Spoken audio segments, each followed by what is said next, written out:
Hello, আমি doctor Joyita Saha. তো চলুন আজকে আরেকটা টপিক নিয়ে আলোচনা করি। যেহেতু আগের দিন আমরা আলোচনা করেছিলাম রুট কানাল ট্রিটমেন্ট মানে আরসিটি করবার পরে আমরা জানি আপনার ডেন্টিস্ট আপনাকে সাজেস্ট করে থাকেন একটা ক্রাউন পরবার জন্য, মানে ক্যাপ পরবার জন্য। তো আপনারা হয়তো জানেন আপনার ডেন্টিস্ট অনেক রকম আপনাকে সাজেস্ট করে থাকে, বিভিন্ন ধরনের ক্রাউনস হয়। তো আপনার জন্য কোন ক্রাউনসটা বেস্ট, আপনি কোন ক্রাউনটা পরবেন বা ক্রাউনটার ভ্যারাইটি কি কি হয়, এটা নিয়ে আজকে আমরা ডিসকাস করি। চলুন শুরু করা যাক। প্রথম যেই আমরা ক্রাউনটা পরি, যখন আপনার আরসিটিটা হয়ে যায় তারপরে আপনার ডেন্টিস্ট আপনাকে কটা দিন একটু অবজারভেশনে রাখে। যখন দেখে যে দাঁতে আর কোনো প্রবলেম নেই তখন আপনাকে ক্রাউনের জন্য সাজেস্ট করা হয়। এবার ক্রাউন হচ্ছে দাঁতের যে স্ট্রাকচারটা লস হয়ে গেছে ওই স্ট্রাকচারটাকে পুনরায় ফিরিয়ে আনার জন্য আমরা ক্যাপ বা ক্রাউন দিয়ে থাকি। এইবার এই যে ক্রাউনটা হচ্ছে, এই ক্রাউনটা 4-5 রকমের হয়। বেসিক্যালি ফার্স্ট যে ক্রাউনগুলো হচ্ছে সেগুলো হচ্ছে মেটাল ক্রাউন, মানে এটা দাঁতের কালারের হয় না, মেটালিক কালার হয়, পুরো দাঁতের মতো দেখতে লাগবে না। এটা অনেক নোবেল বেস মেটাল অ্যালয়েস যেমন কোবাল্ট ক্রোমিয়াম, নিকেল ক্রোমিয়াম এইসব ম্যাটেরিয়ালস দিয়ে আপনার মেটাল ক্রাউনটা হচ্ছে। এটা এস্থেটিক্যালি একদমই ভালো লাগে না। এগুলো বেসিক্যালি পোস্টেরিয়ার মানে পেছনের দাঁতের জন্য ঠিক আছে। এদের স্ট্রেংথ খুবই টাইম টেস্টেড, এদের স্ট্রেংথ নিয়ে কোনো কথা বলা যাবে না, এরা খুবই হাই স্ট্রেংথ মেটেরিয়াল। এগুলো এমনিতে বেসিক্যালি খুব টেকসই, কিন্তু একটা যে ডিসঅ্যাডভান্টেজ বা ডিমেরিট সেটা হচ্ছে এরা এস্থেটিক্যালি মানে দেখতে অতটা ভালো লাগবে না, একটা মেটালিক কালার থাকবে, তাছাড়া ইট ইজ গুড টু গো। এবার সেকেন্ড যে ক্রাউন আমরা খুব কমনলি ইউজ হয় সেটা হচ্ছে পিএফএম ক্রাউন, মানে পিএফএম মানে পর্সিলিন ফিউজ টু মেটাল, মানে নিচে মেটাল থাকবে, উপরে একটা পর্সিলিনের লেয়ার থাকবে। এগুলো দাঁতের কালারের হবে, দেখতে না দাঁতের মতোই লাগবে। এটা এস্থেটিক্যালি অনেকটা প্লিজিং, মানে কিছুটা দাঁতের কাছাকাছি কালারটা যাচ্ছে। এটা হয়ে গেল আপনার পিএফএম ক্রাউন। পিএফএম ক্রাউন আমরা অ্যান্টেরিয়রে ইউজ করতে পারি, পোস্টেরিয়রেও ইউজ করতে পারি। এদেরও স্ট্রেংথ নিয়ে কোনো অসুবিধা নেই, এরা টাইম টেস্টেড চলবে। অনেক সময় বহুদিন ইউজ করতে করতে পোর্সিলিনটা অনেক সময় চিপ করতে পারে, তখন মেটালটা এক্সপোজ হয়ে যায়, এটা একটা ডিমেরিট।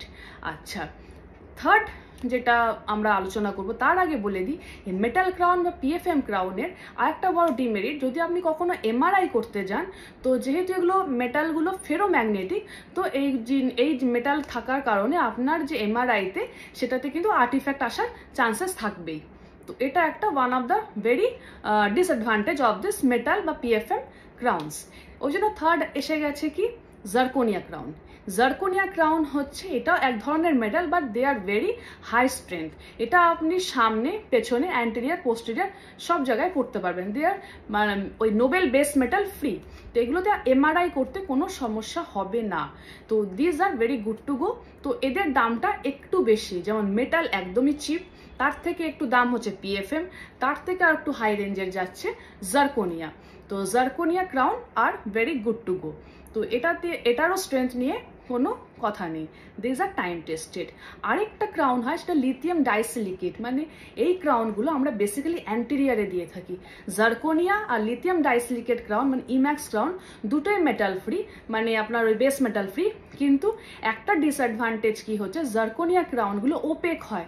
ধরুন আপনি বহুদিন ইউজ করতে করতে, আমি অ্যান্টেরিয়ারের ক্ষেত্রে বেশি এগুলো বোঝা যায়, বহুদিন ইউজ করতে করতে যদি কখনো সামনের এই জিনিসটা চিপ আপ করছে এজগুলো, তখন আপনার ওপেকনেসটা দেখা যায়। কিন্তু এই লিথিয়াম ডাইসিলিকেট যে ক্রাউনগুলো হয় মানে ইম্যাক্স ক্রাউন, সেইগুলোর ট্রান্সপারেন্সি খুবই ভালো, পুরো একদম ক্লোজ টু ন্যাচারাল টু, দেখে হয়তো আপনার বোঝাই যাবে না যে আপনি একটা আলাদা অন্য ক্রাউন আছে, পুরো দাঁতের মতোই একদম সেম, একদম কাছাকাছি এসে যাচ্ছে। এটা হয়ে গেল সব থেকে ভালো হচ্ছে ইম্যাক্স বা লিথিয়াম ডাইসিলিকেট ক্রাউন। এবার এগুলো আরো হাই রেঞ্জের যাচ্ছে। তো প্রথমে একদম বেসে হচ্ছে মেটাল, তারপরে হচ্ছে মিডিয়াম রেঞ্জে পিএফএম, তার থেকে আরো হাই রেঞ্জে যাচ্ছে জারকোনিয়া, তার থেকে আরো হাই রেঞ্জে যাচ্ছে লিথিয়াম ডাইসিলিকেট ক্রাউনসগুলো।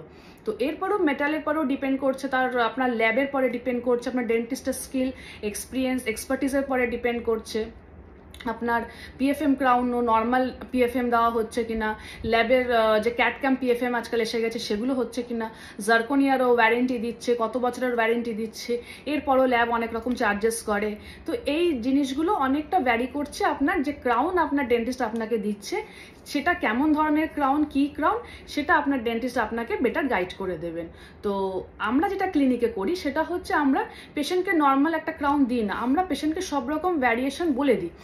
এটা মেরিট, এটা ডিমেরিট, সব রকম ক্রাউন আছে। এবার আমরা পেশেন্টের পরে ছেড়ে দিই যেটা আপনি কোনটা পড়তে চান। কারণ আমার মনে হয় পেশেন্টের সাথে ট্রান্সপারেন্সিটা রাখা ভালো, যে পেশেন্টকে ডিসাইড করতে দেওয়া হোক পেশেন্ট কোনটা পড়তে চাইছে। কারণ ফিনান্সিয়াল একটা বার্ডেন তো আসছে পেশেন্টের পকেটে, আর পেশেন্ট যদি মনে করে যে I will go for this, তো পেশেন্টকে চুজ করতে দেওয়া হয় যে আপনি কোন ক্রাউনটা পড়বে। অনেক জায়গায় অনেক ডেন্টিস্টরা, যেটা আমি দেখে থাকি, তারা কি করছে, একটা নর্মাল একটা ক্রাউন দিয়ে দিচ্ছে, পিএফএম ক্রাউন দিয়ে দিচ্ছে, বা পেশেন্টকে জানানোই হচ্ছে না কোনটার মেরিট কি ডিমেরিট কি। তো সেই জিনিসটা মেনটেন করবার জন্য সবসময় পেশেন্ট আর ডক্টর একটা ট্রান্সপারেন্সিটা মেনটেন রাখা উচিত। তো আশা করি আপনাদের একটু কোয়ারিটা আমি ক্লিয়ার করতে পারলাম। আর বাদবাকি যদি কোনো কোয়ারি থাকে, বা আমি যদি কোনো পয়েন্ট মিস করে থাকি, বা আপনাদের কোনো পয়েন্টে যদি কোয়ারি থাকে, তো অবশ্যই আপনি আমাকে মেসেজ করুন, কমেন্টসে জানান। আমি ট্রাই করব আপনাদের কোয়েশ্চেনের উত্তর দেওয়ার যতটা আমার সাধ্যমতো। তো আজকের মতো এইটুকু, দেখা হবে অন্য কোনো ভিডিওতে।